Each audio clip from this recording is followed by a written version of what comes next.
इस चर्चा का विषय सामाजिक न्याय और संविधान, समानता और भाईचारा इस विषय का शीर्षक है।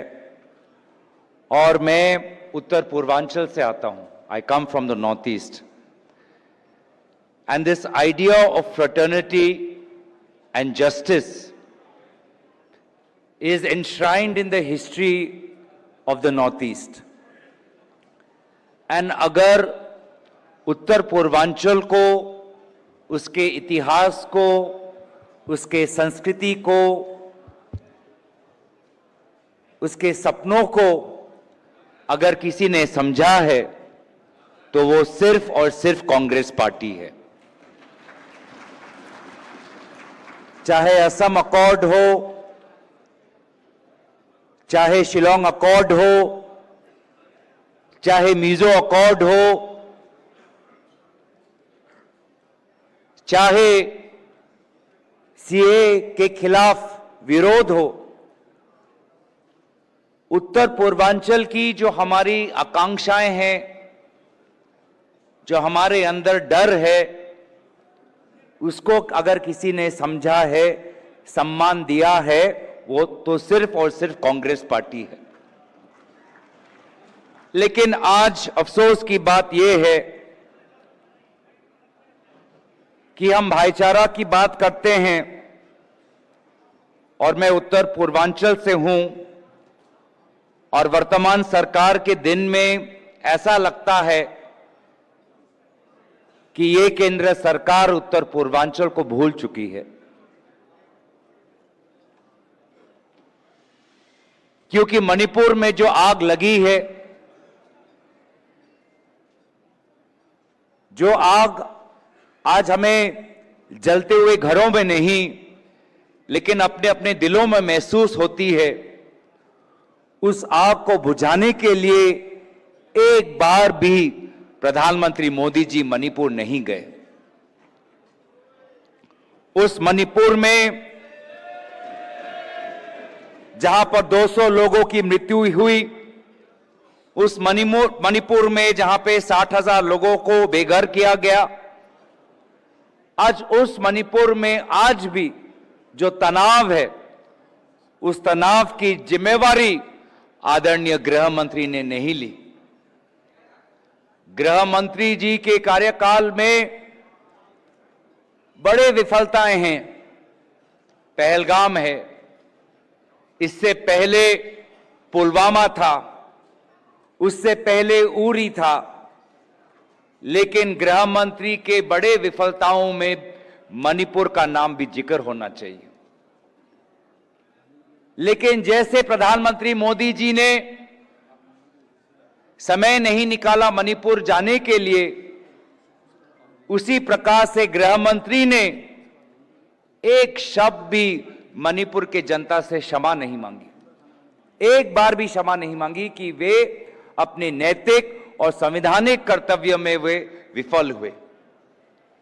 It is after all the article 355, the union's duty to protect, the constitution clearly states, it shall be the duty of the union to protect every state against external aggression and internal disturbance. In Manipur, this is not internal disturbance, but it is state-sponsored chaos and state-sponsored violence. And unfortunately, the minorities across Northeast India are being increasingly threatened. There is a calculated strategy to fracture the secularism and the unity in diversity of Northeast India. Currently, this government, through its various organizations, is targeting conversion through or targeting missionary faith through anti-conversion laws. Arunachal Pradesh, long dormant anti-conversion laws are being revived after decades. In many states across Northeast India, RSS-run educational institutions are going to different villages and indoctrinating tribal youth and brainwashing them and removing them and separating them from their tribal roots, culture and languages. Missionary NGOs are especially targeted through the FCRA. 70 to 80% of registrations under Foreign Contribution Act has affected missionary NGOs. As a result of this, schools, hospitals, social service organizations are being forced to step down or shut down.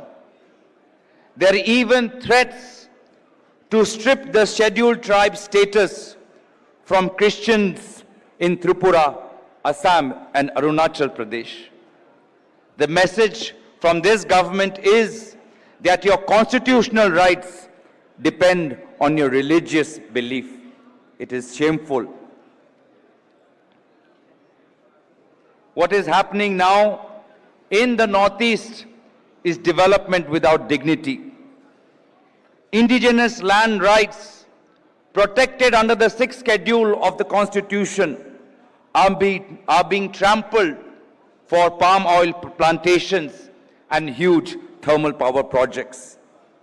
Customary laws of different states like Nagaland, are being threatened through this government's focus on bringing a uniform civil code.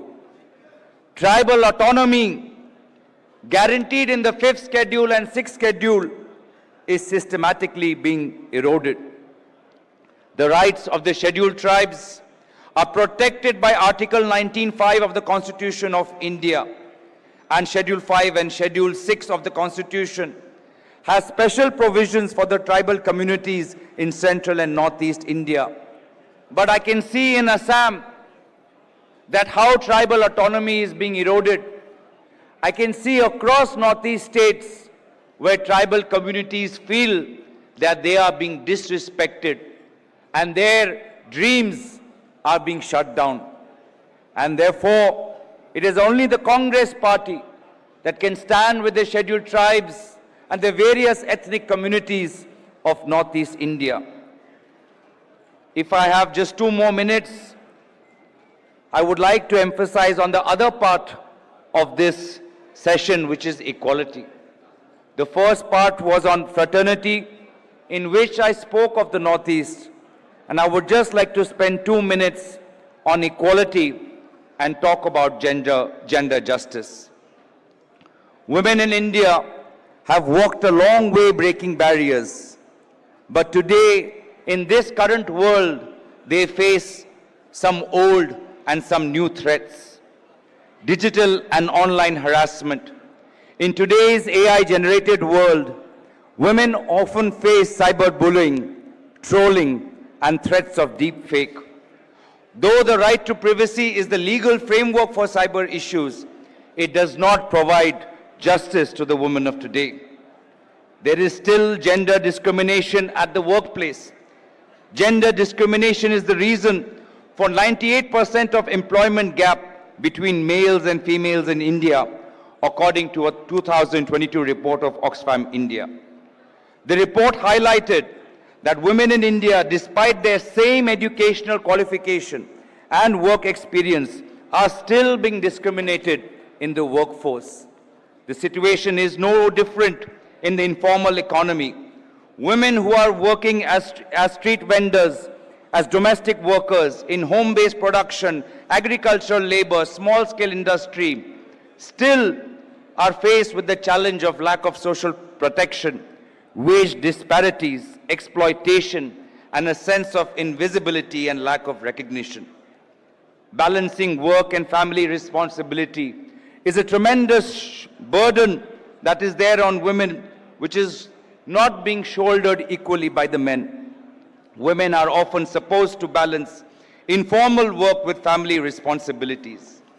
So, in today's world, where the women have stepped forward, In today's world where young people of Northeast India are coming out and contributing to the overall India story, there is much to be done to bring about equality. There is much to be done to bring about fraternity. I'm confident that while we fight for social justice, we will always keep women and Northeast India right at the center of our attention. Thank you very much.